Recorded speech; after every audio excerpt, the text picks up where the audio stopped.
मसीह में प्रिय भाइयों एवं बहनों, आप सब लोगों को जय मसीह की। इस वीडियो में मैं आप लोगों को बाइबल के वचन से याकूब का इसराइल नाम कैसे परिवर्तन हुआ उसके बारे में बताने जा रही हूँ। इसे सुनकर आपको ईश्वर की आशीष मिले।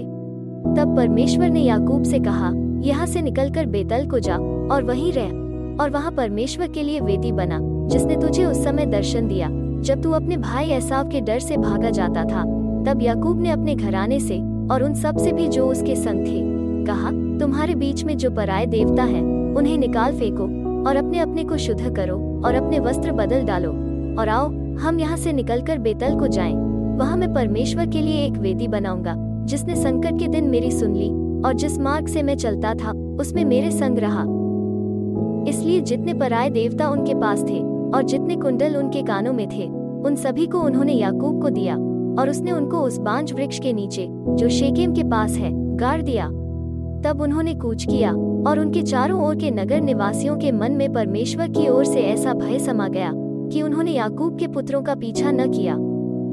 याकूब उन सब समेत जो उसके संग थे कनान देश के लूज नगर को आया। वो नगर बेतल भी कहलाता है।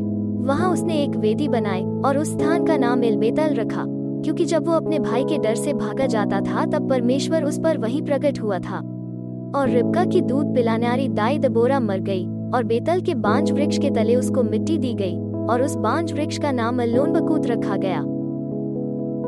फिर याकूब के पदनाम से आने के पश्चात परमेश्वर ने दूसरी बार उसको दर्शन देकर आशीष दी और परमेश्वर ने उससे कहा, अब तक तो तेरा नाम याकूब रहा है, पर आगे को तेरा नाम याकूब न रहेगा, तू इसराइल कहलाएगा। इस प्रकार उसने उसका नाम इसराइल रखा।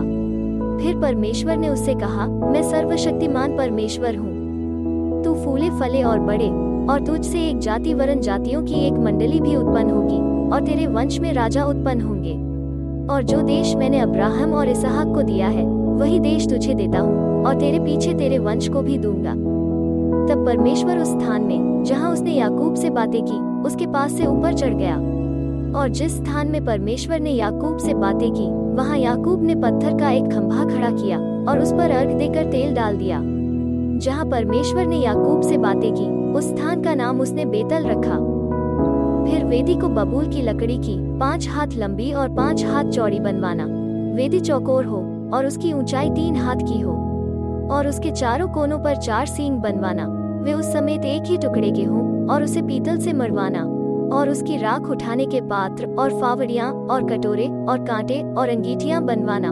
उसका कुल सामान पीतल का बनवाना और उसके पीतल की जाली की एक झंझरी बनवाना और उसके चारों सिरों में पीतल के 4 कड़े लगवाना।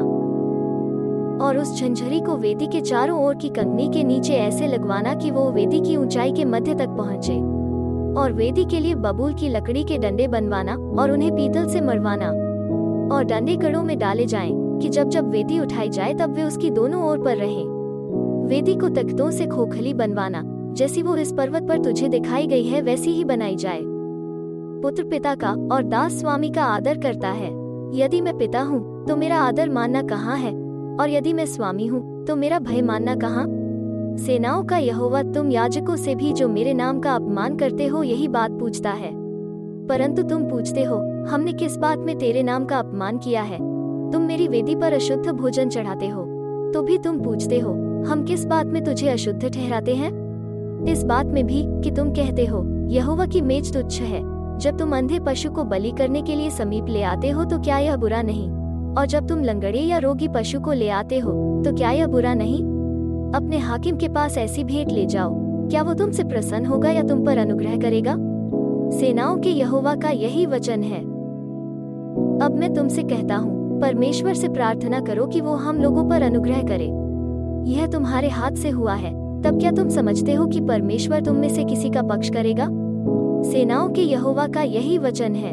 भला होता कि तुम में से कोई मंदिर के किवाड़ों को बंद करता कि तुम मेरी वेदी पर व्यर्थ आग जलाने न पाते। सेनाओं के यहोवा का यह वचन है, मैं तुमसे कदापि प्रसन्न नहीं हूँ और न तुम्हारे हाथ से भेंट ग्रहण करूँगा। मेरे प्रिय भाइयों एवं बहनों, बाइबल का वचन अगर आपको अच्छा लगा वीडियो को लाइक करें और इसे ज्यादा से ज्यादा फैलाने में मदद करें और हाँ, चैनल को सब्सक्राइब जरूर करें।